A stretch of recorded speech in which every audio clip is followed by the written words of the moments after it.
everybody, welcome back. I'm Dr. Jason, and today we're going to do some adjusting.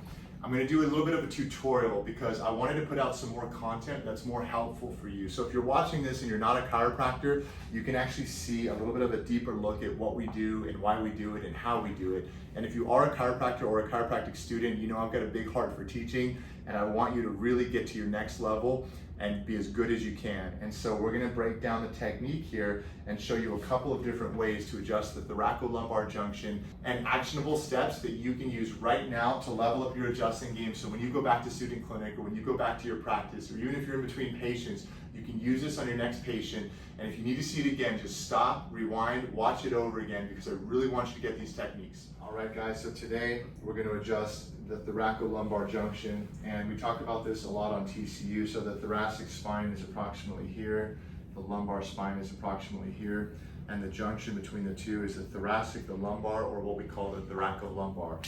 And I know a lot of students and even some docs have trouble adjusting this area because it's a transitional area, and depending on the individual person's anatomy and the way their spine is posturally in or out of alignment, it can be very difficult to adjust. So there's a couple of tricks I use, but by far the biggest mistake I see docs making here is that they set up and they don't do a deep tissue pull and they don't open up the joints.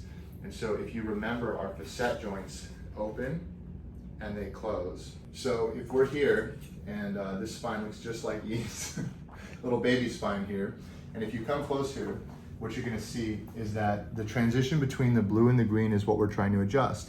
And most docs go in here and they push here and they just jam these two little joints, these facets here and here, they push this way and they just jam them together.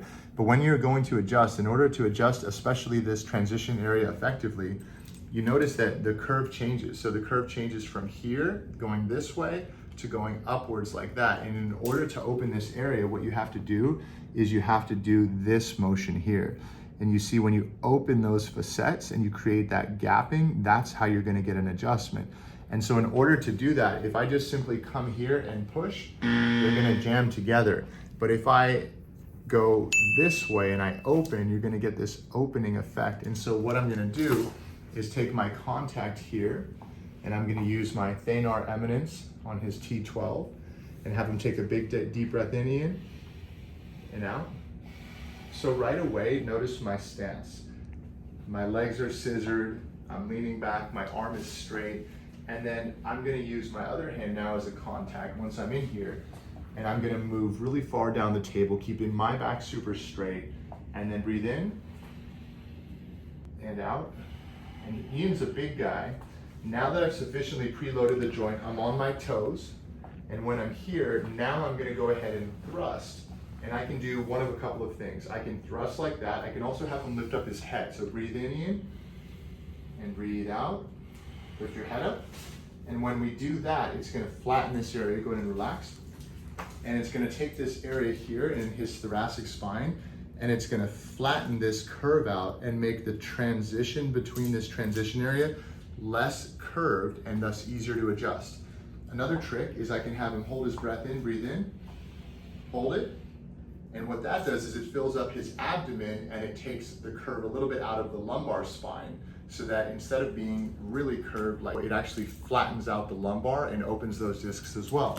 And you can even put it all together. So breathe in deep, hold your breath, lift your head up, just like that, breathe and relax. And we got a nice big adjustment. How did that feel? Excellent, that was really good. Okay, so we got a couple of different techniques. You can use them one by one or you can use them all together. But if you put them together, they can really help. And depending on the person, you're gonna learn little by little what to do at what time with which person. And these are the types of adjustments that really help. And these are the things we teach on TCU, the chiropracticuniversity.com. So another way to adjust the thoracolumbar region that is almost never talked about is doing it in side posture. And I know if you're just out of school or if you're following along with what you've learned in school, you know, they definitely will teach you that lumbar adjusting is super important from side posture, but not a lot of people talk about adjusting the thoracolumbar junction. And you can even get into the lower thoracic T12 in side posture. And what you really want to do is, in order to do that, you have to know your anatomy well, and you have to be able to palpate where L1 is, and you're going to feel that by going to the bottom of the ribs. So once we know where the bottom of the ribs are, this is his 12th rib, you're gonna trace it all the way across. So his T12 is here and his L1 is here.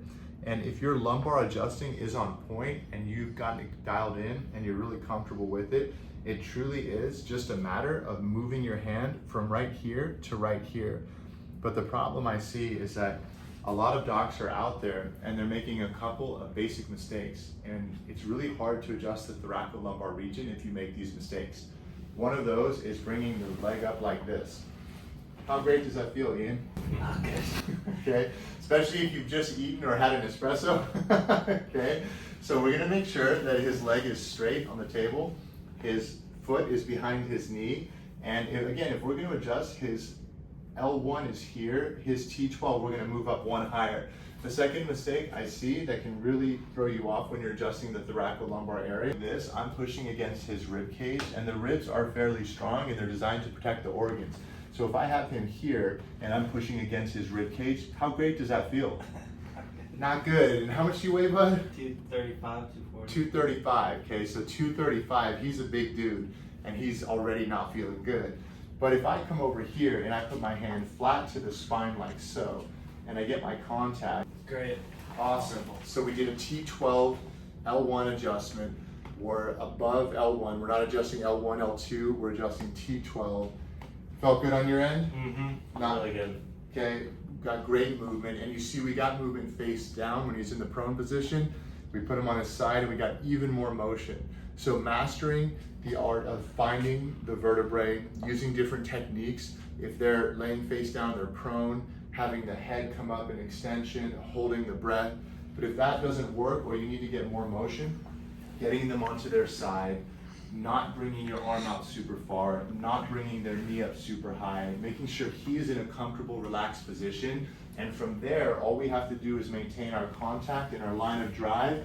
And again, we have all this information up on the Chiropractic University, but I wanted to start putting out some content so that everybody can see and benefit, because there are so many people that come to me and they get adjusted and they go, what was that? And we tell them that was an adjustment, but they haven't had that type of care. And these are the types of adjustments that really help. And these are the things we teach on TCU, the chiropracticuniversity.com. So if you have any questions, let me know. I definitely want to make more videos and more content that'll help you to be a better adjuster and a better chiropractor and clinician. And there's a lot of tricky areas like the cervical-thoracic area where we have breakdown videos, and you can go over them over and over and over again on our university. So thank you for watching, and I hope your adjusting goes well.